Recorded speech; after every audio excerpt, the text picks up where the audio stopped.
I've spent the past decade studying and working with whalers in the Caribbean.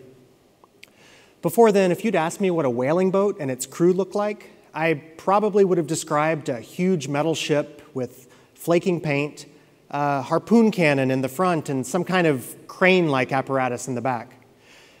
It probably would have been crewed by a few dozen hardened men, all of whom wore greasy sweaters, had beards and tattoos, and smoked pipes.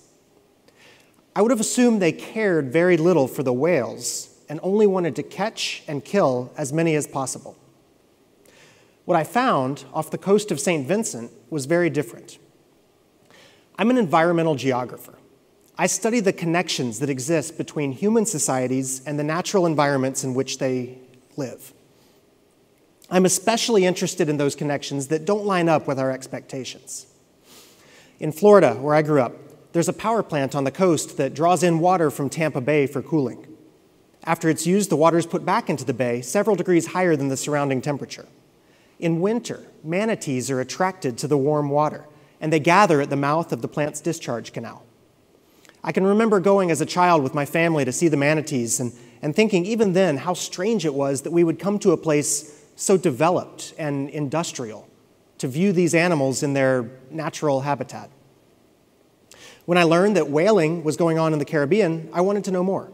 I had no idea something so unusual was happening so close by. I read everything I could find on the subject. I learned that the center of Caribbean whaling was the small town of Barrowley on the west coast of the island of St. Vincent. That the species taken were smaller ones, like pilot whales and a variety of dolphins. And that across the past 50 years, the average catch had been about one per day. One whale or dolphin per day. But there was a lot that my reading didn't teach me. What was it like to live in a town where whaling was the main economic activity? How does this shape your perception of the ocean and of nature more broadly? I wanted to know what whaling was really like. So I went to Barrowley. I decided to spend time with the people there to learn about their way of life from the inside. I would do this respectfully and transparently, not undercover like a spy, but as a legitimately interested outsider. I would show up, eager to learn and without judgment. It's hard to learn anything from someone you vilify. I was trained in methods of research that include what's called participant observation. This involves the long-term cohabitation and sharing of work with the community that you're studying. For me, it meant I had to become a Caribbean whaler.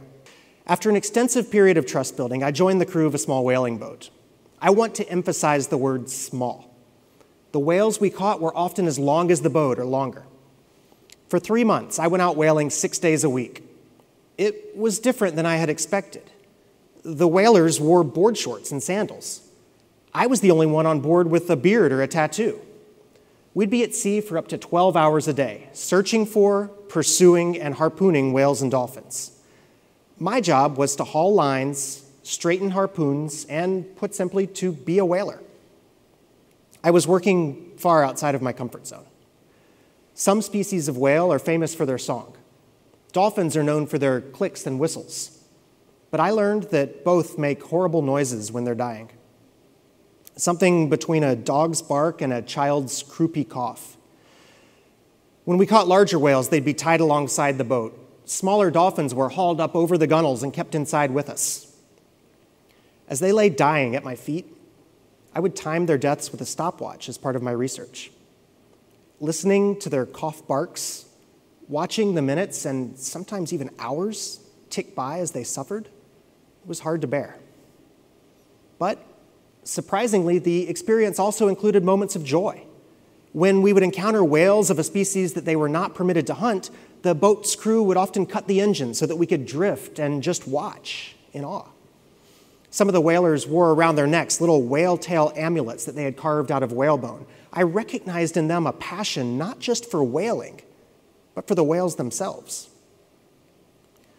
My original focus was conservation. I started this line of research out of concern for the whales, individually, as populations, and as a vital part of the marine ecosystem. Whales and dolphins are majestic.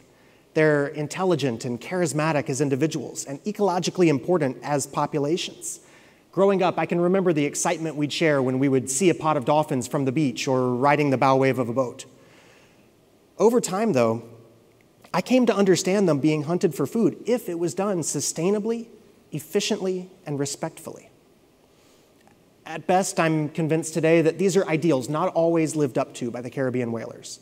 I remain concerned for the whales.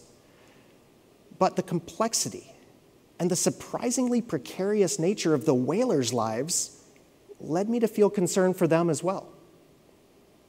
I was, and I still am, an environmentalist. It was hard. Watching whales and dolphins harpooned right in front of my eyes, seeing them butchered on the beach or the dock, their blood spilled and stepped through by those involved in the process, ending each day with whale blood and salt water drying on my clothes, it took a toll. It was exhausting and depressing. Beyond the day-to-day impact on individual whales, I was aware that the ecological footprint of this operation was largely unknown. We couldn't even answer the most basic questions about sustainability. What part of the whole did each whale I helped haul ashore represent? We lacked the population data to know for sure.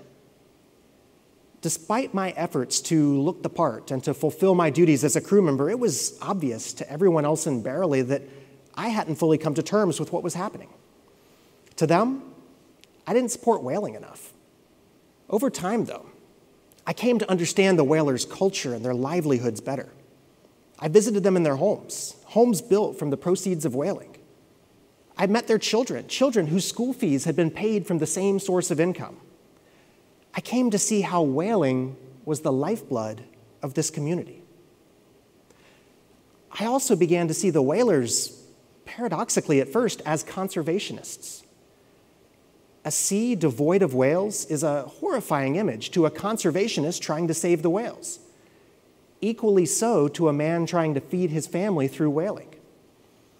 Over the course of this long-term research, I published articles in the scientific and popular press. I wrote a book, and I gave talks at academic conferences. I also spoke at public conservation-focused events. When I met my fellow environmentalists, whose passion for conservation I greatly admire and share, I found that my compassion for the whalers was unwelcome. To them, I didn't oppose whaling enough. I began to shift the focus of my research from conservation to culture. The whalers knew that their livelihood depended upon whaling sustainably. As far as I could tell, from the catch statistics I was compiling and my study of their traditional conservation methods, they were trying to. I began to be seen as a defender of whaling. I was never fully comfortable in this role, but I didn't view myself as one of the staunch anti-whalers either. Unlike many of them, I knew whalers. I had shared in both their labor and in the food it produced. Early on, I decided that I would eat whale meat and blubber if offered. Since I get asked a lot, I'll tell you, the meat has the texture of beef and the flavor of fish. I don't want to talk about what the blubber tastes like. I also decided that I would not kill a whale myself, and I didn't, but I helped. To one who equates whaling with murder, I was an accomplice. To the Caribbean whalers with whom I worked, I was at best a clumsy assistant. But to my fellow environmentalists, my failure to condemn the practice was seen as tacit approval. And to be honest, I accepted this role. Based on the findings of my research and my personal experiences in the whaling community, I was beginning to see a place for sustainable whaling within the Caribbean food system. But then, one day, everything changed.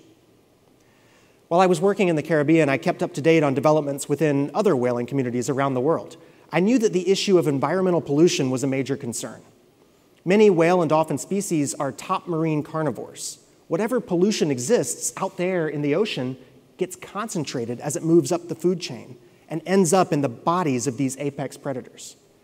Of course, when humans consume whales, we step into that top of the food chain position. The Faroe Islands are another whaling community in the North Atlantic near Iceland. In 2008, government health officials there issued a public health advisory that whales should no longer be considered safe for human consumption.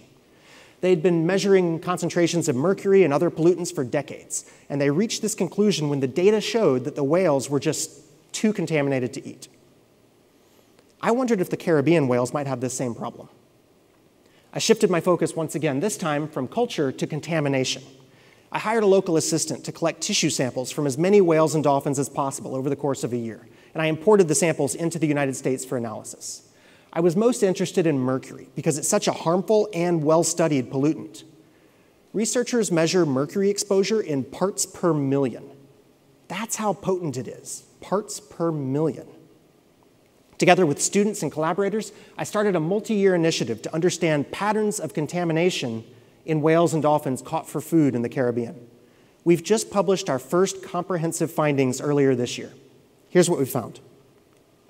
The World Health Organization recommends that people not consume seafood with more than 1 part per million of mercury in it. Faroese health officials told people to stop eating whale when average mercury levels there were about 2 parts per million. In the Caribbean, for the most popular whale species consumed, we found an average of more than 20 parts per million. I shifted my focus once again, this time from contaminant research to public health communication. Mercury poisoning is slow and insidious. It's usually not acutely painful.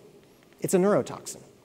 Long-term exposure is linked to developmental delays in children and Parkinson's-like symptoms in adults. Given these potential outcomes, why would anyone who knows about the problem continue eating whale meat and exposing themselves to this risk? There's a gap between knowing and doing. How many of us eat foods that we know are not healthy? Knowledge is not enough to spur action. Passion is the catalyst needed to bridge that gap. And it's hard to become passionate about something slow and invisible.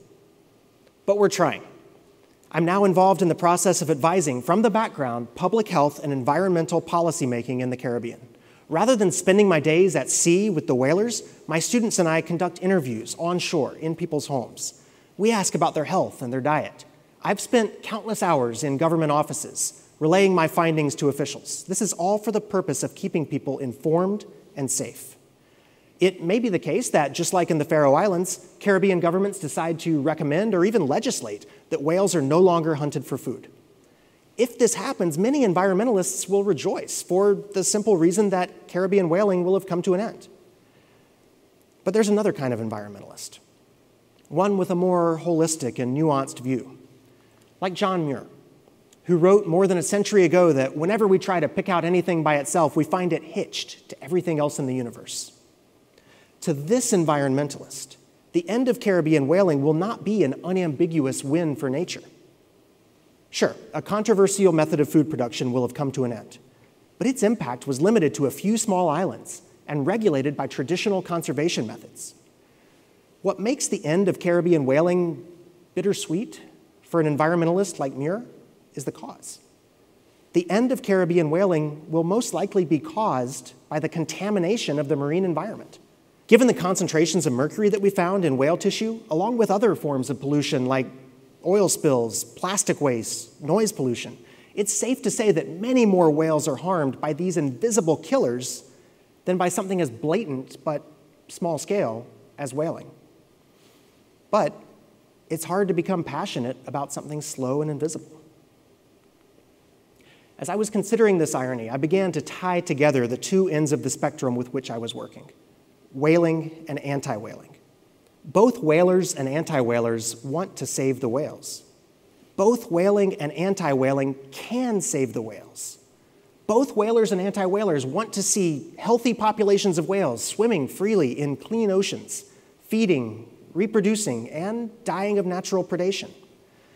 The main difference, the only real difference between those who passionately love whaling and those who passionately hate it is this: those who love whaling see humans as part of that cycle of natural predation. Those who hate it don't. I began to wonder if the love of whaling, as clearly expressed by the Caribbean whalers I'd gotten to know so well, really should be seen as the opposite extreme to the hatred of whaling, as expressed by the environmentalists among whom I consider myself to be. But then I remembered reading Elie Wiesel, who taught us that the opposite of love is not hate, it's indifference. Hating whaling and loving whaling are not opposites. Both can provoke actions that save whales. Hating whaling and loving whaling can both save whales. Indifference cannot. The whalers have developed and adhered to traditional methods of conservation. They are passionate about saving the source of their livelihood. The anti-whalers have also had tremendous success. The 1986 international ban on commercial whaling, whale sanctuaries established in the Indian and Southern Oceans, films like Blackfish, The Cove, and even Free Willy. They are passionate about protecting the species and ecosystems they love. Passion, on either side, informed passion, can save whales. Indifference can lead only to destruction. The pollution that we're finding in the ocean and in the tissues of whales caught for food in the Caribbean, this was put there by the indifferent. These are the polluters, the destroyers, the turners of blind eyes. They view the ocean not as an ecosystem or as a pool of resources, but as a sink. There's an old saying, the solution to pollution is dilution. If that's true, then no place dilutes like the ocean. But when something is so toxic that you measure it in parts per million, dilution can't solve everything. What's needed is the passion to protect the species and ecosystems you love. What's needed is the passion to protect the source and system of your livelihood.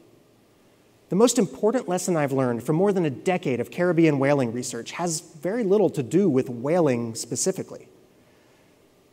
When it comes to humans living well within their natural environments, indifference is the enemy, and passion is what matters most.